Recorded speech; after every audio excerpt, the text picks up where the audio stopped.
হরে কৃষ্ণ।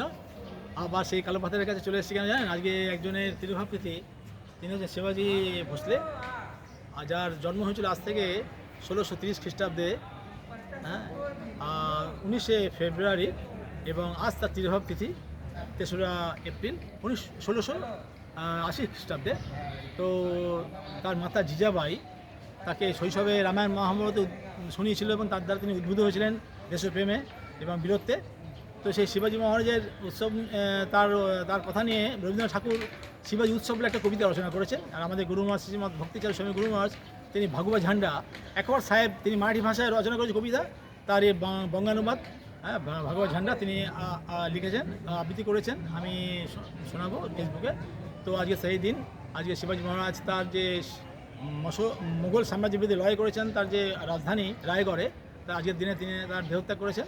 সেই দিনকে স্মরণ করি। আপনারা সবাই ভালো থাকবেন। হ্যাঁ, হরে কৃষ্ণ। জয় শ্রীরাম, মায়াপুর কি জয়।